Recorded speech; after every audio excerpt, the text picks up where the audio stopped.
Welcome everyone to Last Week I Learned with Jimmy Cerrone. Today we're going to talk about 5 articles I found and 1 idea. And without further ado, we're going to start with Dictator Book Club, Putin. This is from, I can never say the name, Astral Codex maybe? It's a blog I found a long time ago. I'm not really sure who writes it. I have a vague memory of finding this because of a Tim Ferriss article that the author shared about doxing, which I didn't really understand. And doxing is basically like when your anonymous identity is exposed online, or even if you're not anonymous, your personal details. And it's a really well done article. And so I followed this blog and puts out a ton of content. This one was fun. I think once a month or something, he does a book club where he reads a book and then writes about it, which I would love to do. Haven't found the time to. This one was about a book written about Vladimir Putin. And I'm just going to read a quote because I thought it was kind of captured this whole idea of the article, which was, the world's largest landmass, a land of oil, gas, and nuclear arms, had a new leader, and its business and political elites had no idea who he was. I love counterfactuals. I love looking back at history from an earlier date and seeing it from someone from the past. And I think this article does a really great job of capturing what Vladimir Putin looked like 20 years ago to Russia, from inside Russia. And it's just fascinating. I mean, there's so much I learned in here. One is that Russia was a democratic, place after the fall of the USSR. I did not know that. And also super interesting to hear about Putin. I mean, it's hard to imagine it now, but he was part of the KGB. But the KGB at different points in time was much less, it was much more bureaucratic and paper pushing than I thought. I don't know, it just adds to this puzzle of who Vladimir Putin is and trying to understand what his motivations are and how that's going to play out in the world. And I think it's really important. Kind of last week I talked about Russia's influence in Asia, and I think this week it's kind of peeling back the curtain and looking at Putin himself. And I think I have more questions than answers after reading this, but they're better questions than I've had before. Next up is Out of the Software Crisis. This is a newsletter I follow that I really enjoy, but I think the focus of this one was all about open source. And let me define open source. It gets thrown around a lot, but basically open source means that the code behind a product is available for all to see. And then there's, I think sometimes this can get confused with like available to use freely. I don't know that open source means you can copy it and make money off of it. There's kind of some stipulations there. But the gist is it's available for everyone to see. So I'm trying to think of a product everyone would know. Windows is closed source, right? You're never going to see what goes into Windows. Now, oh God. See, there's not much open source that people use frequently day to day. Now that I'm saying that, I'm sure people can find examples. If you do, please reach out and let me know. But open source is more of something you see in actual software development behind the scenes. And I think that's the point of this article. The author claims that all of the tech startups are basically a thin layer on top of open source. And that at one time, this was a symbiotic relationship where companies would contribute to open source while profiting from it. And his claim is that that is no longer true.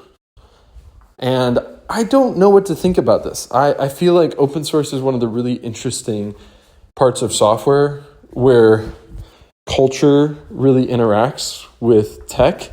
I think a lot of times we can get stuck as software developers in this world of like everything is technical.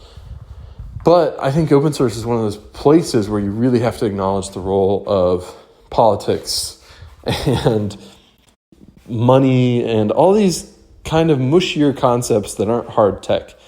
And I think this is a fascinating article, though, that it's worth understanding open source even if you're not a software developer, because it is almost like understanding patents and how they work. And it's just helpful to know just a little bit. So that's why I included it.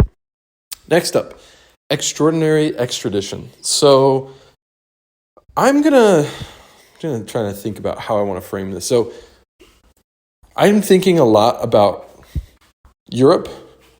I'm thinking a lot about Asia right now. My focus in Asia is one, trying to understand the complexity that is China. I bought a guidebook on China and it's blown my mind. I mean, it's just so many regions, so many dialects, so many foods, so much culture. It is hard to wrap my head around. And then I think the other thing I'm trying to understand is this intersection between the US and China. How do we interact? Why do we interact in the ways we do? And what I'm really looking for is kind of strange or unusual interactions. I think there's a focus on like Taiwan and how we interact there, or tech and how we interact there. I feel like those are very publicized. This is subtle and interesting, and it's from Semaphore, which is a great publication. What happened here is the US took two Chinese nationals who were accused of trafficking the precursor to fentanyl from Fiji. So the US worked with Fiji's government to extradite two Chinese citizens. And there's just so many interesting things going on here. One, I didn't know that there was such a thing as a precursor chemical to fentanyl. I kind of thought fentanyl was the basics. And I didn't know that there was some connection between China and fentanyl. So that's something I want to read more about. And then the other kind of interesting thing is here, Fiji as kind of a strange proxy for the tensions between the US and China. I think this is illuminating, and I haven't thought through all the implications, but I think when we really want to understand something, we focus on the weird, and this is weird. So I think this is worth understanding. And for some reason, I have the sense that understanding this will help us understand US-China relations more effectively. All right, fourth article. Esther Crawford on Twitter before and after Musk.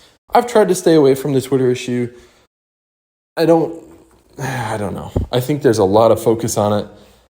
I don't know that there's that much to learn. I think what's happening is pretty clear.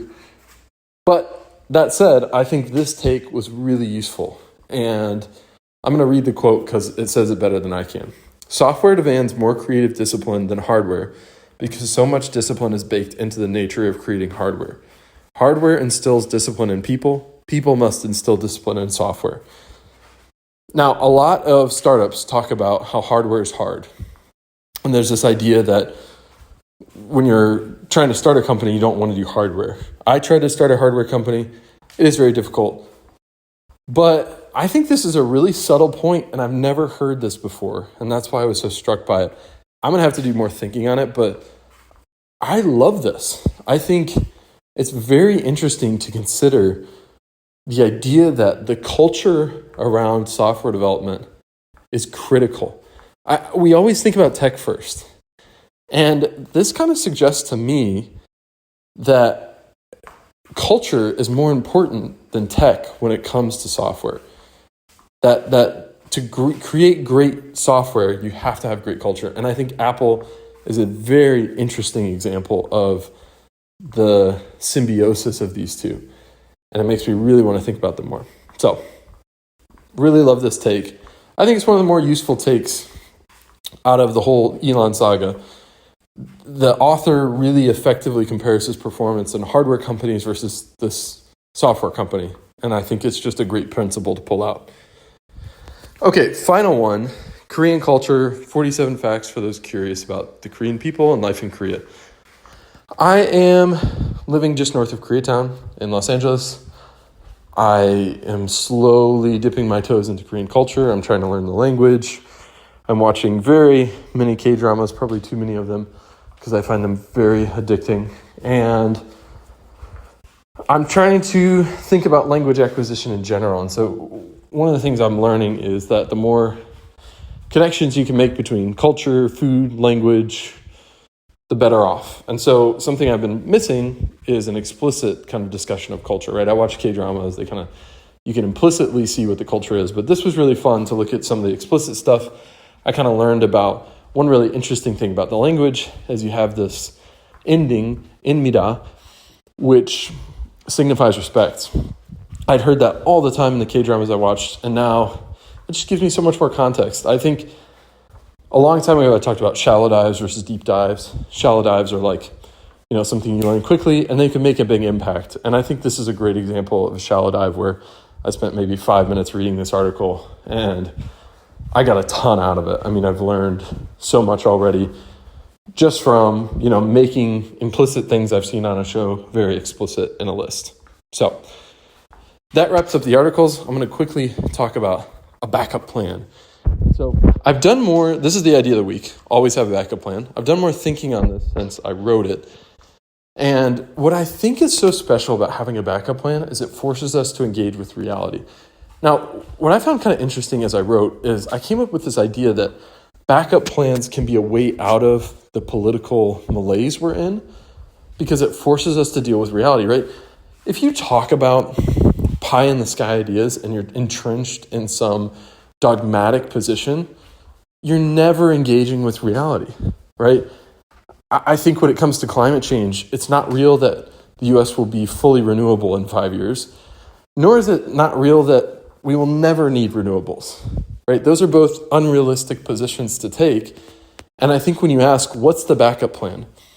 You really clarify things. So if you go to one side and you say, hey, what if we can't convert to renewable in 5 years? What happens then? What is our backup plan? Or on the other side, if you say, what if we can't survive just off of non-renewable resources? What do we do then? It forces us to have a real conversation. So I'm really excited about backup plans. I think that we can use them to force ourselves to ground our conversations in reality. And I would love to hear thoughts on this and feedback. I'm really excited about it, but I'd love to have people poke holes in it. All right, that is all we have for this week. Thank you so much for hanging out with me on Last Week I Learned.